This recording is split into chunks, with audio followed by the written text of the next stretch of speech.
ناظرین السلام علیکم۔ ناظرین آج ہمارا جو سبجیکٹ چل رہا ہے، وی لاگ جو چل رہا ہے، وہ ایک وی لاگ ہم آپ کے سامنے پیش کر چکے ہیں کہ محمد بن قاسم کا تعارف ہم کرا چکے ہیں، اور ان کے خاندان کا، ان کا نام بتا چکے ہیں کہ ان کا اصل نام عماد الدین محمد بن قاسم بن یوسف الثقفی تھا۔ یہ تھے بھتیجے حجاج بن یوسف کے۔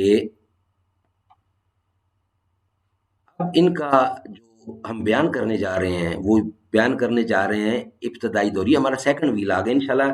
ان کا ایک بہت بڑا سبجیکٹ ہے، وہ آہستہ آہستہ آپ کی خدمت میں پیش کریں گے، لیکن یہ بہت بہترین سبجیکٹ ہے، اس لیے ہم اس کو جلدی میں نہیں کر سکتے، سلو اور باقاعدگی سے کریں گے۔ یہ ہمارا ہے ابتدائی دور۔ بچپن میں ہی سے محمد بن قاسم مستقبل کا ذہین اور قابل شخص نظر آتا تھا۔ غربت کی وجہ سے اعلیٰ تعلیم حاصل کرنے کی خواہش پوری نہ کر سکے، اس لیے ابتدائی تعلیم کے بعد فوج میں بھرتی ہو گئے۔ فنون سپہ گری کی تربیت انہوں نے دمشق میں حاصل کی، اور انتہائی کم عمری میں اپنی قابلیت اور غیر معمولی صلاحیت کی بدولت فوج میں اعلیٰ عہدہ حاصل کر کے امتیازی حیثیت حاصل کی۔ اس میں ایک چیز ہے جو دمشق کیا ہے جگہ، کون سی جگہ؟ دمشق سوریہ کا دارالحکومت ہے اور دنیا کے قدیم ترین شہروں میں سے ایک ہے، اور اسے شام بھی کہا جاتا ہے۔ سطح سمندر سے 2260 فٹ کی بلندی پر آباد ہے۔ اس کے چاروں طرف باغات اور مرغزار ہیں، جن کی گرد پہاڑیاں پھیلی ہوئی ہیں۔ زمانہ قدیم میں یہ شہر الگ ترتیب آرمینی، اشوری اور اہل فارس کے زیر تسلط رہا۔ 333 کاف میم میں سے اسے سکندر اعظم نے تسخیر کیا، اور 62 کاف میم یہ رومی سلطنت کا صوبائی مرکز بنا۔ یہ اس کا ایک ہیڈنگ تھا۔ ناظرین 15 سال کی عمر میں 708 کو ایران میں کردوں کی بغاوت کے خاتمے کے لیے انہیں سپہ سالاری کے فرائض سونپے گئے۔ اس وقت بنو امیہ کے حکمران ولید بن عبد الملک کا دور تھا، اور حجاج بن یوسف عراق کا گورنر تھا۔ اس مہم میں محمد بن قاسم نے کامیابی حاصل کی اور ایک معمولی چھاؤنی شیراز کو ایک خاص شہر بنا دیا۔ اس دوران محمد بن قاسم کو فارس کے دارالحکومت شیراز کا گورنر بھی بنایا گیا۔ اس وقت اس کی عمر 17 برس تھی۔ اپنی تمام خوبیوں کے ساتھ حکومت کر کے اپنی قابلیت و ذہانت کا سکہ بٹھایا، اور 17 سال کی عمر میں ہی سندھ کی مہم پر سالار بنا کر بھیجا۔ ناظرین اس جھلک کو دکھانے میں کوئی مشکل درپیش ہے، یعنی ان کا جو ذکر کیا جا رہا ہے۔ ناظرین ہم نے بتایا کہ 15 سال کی عمر میں 708 کو ایران میں کردوں کی بغاوت۔ اچھا، ایران کیا ہے؟ ایران جمہوریہ ایران مغربی ایشیا کا ایک ملک ہے جو مشرق وسطی میں واقع ہے۔ ایران کی سرحدیں شمال میں آرمینیا، آذربائیجان اور ترکمنستان، مشرق میں پاکستان اور افغانستان، اور مغرب میں ترکی اور عراق سے ملتی ہیں۔ مزید برآں خلیج فارس اور خلیج عمان واقع۔ ناظرین ہم نے کردوں کا ذکر کیا۔ کرد کی اصطلاح کردستان کے باشندے کے لیے استعمال کی جاتی ہے۔ یہ لوگ زیادہ تر ایران، ترکی، عراق اور شام میں رہتے ہیں۔ ناظرین بنو امیہ کا بھی ذکر ہے۔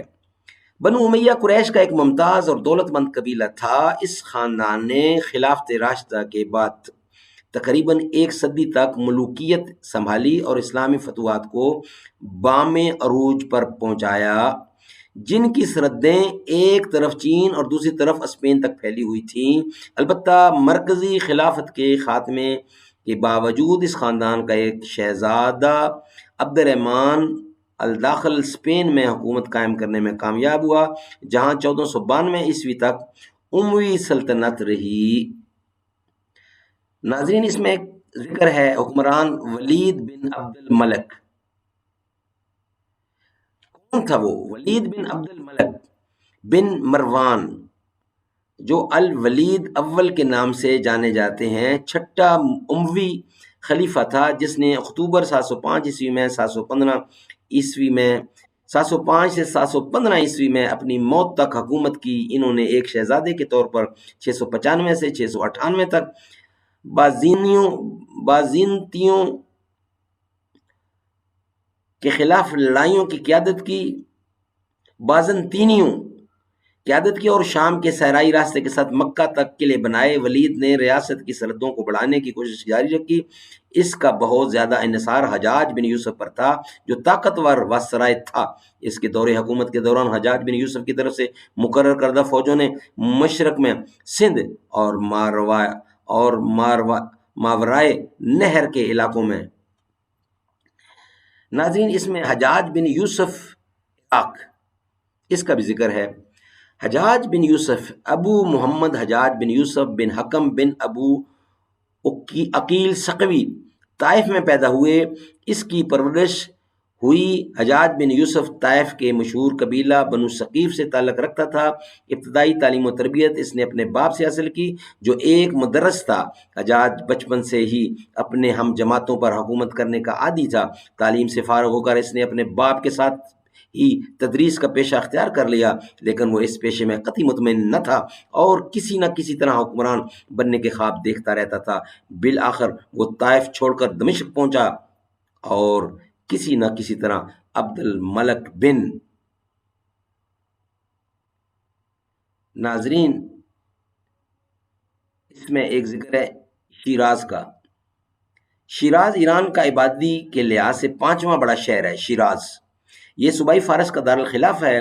شیراز موسمی اعتبار سے معتدل اور گزشتہ ایک دہائی سے علاقائی مرکز تجارت ہے۔ ناظرین، اس میں دارالحکومت شیراز، دارالحکومت یا پائے تخت ایشیا، شہر یا علاقہ جہاں سے کسی ملک کا نظام چلایا جاتا ہے، جہاں قومی و سرکاری ادارے اور دفاتر موجود ہوں، دارالحکومت کہلاتا ہے۔ یہاں پر ذکر ہے سندھ کا۔ سندھ پاکستان کے 4 صوبوں میں سے ایک صوبہ ہے جو بر صغیر کے قدیم ترین تہذیبی ورثے اور جدید ترین معاشی و صنعتی سرگرمیوں کا مرکز ہے۔ سندھ پاکستان کا جنوب مشرقی حصہ ہے۔ سندھ کی صوبائی زبان سندھی اور صوبائی دارالحکومت کراچی ہے۔ سندھ کو باب الاسلام بھی کہا جاتا ہے۔ ناظرین، ہمارا سبجیکٹ تھوڑا لمبا ہو گیا، لیکن یہ سبجیکٹ آگے بہت ہے۔ حضرت علی کے ماننے والے کے ساتھ سلوک انہوں نے کیا، یہ انشاءاللہ نیکسٹ ویلاگ میں آپ کی خدمت میں پیش کیا جائے گا۔ السلام علیکم۔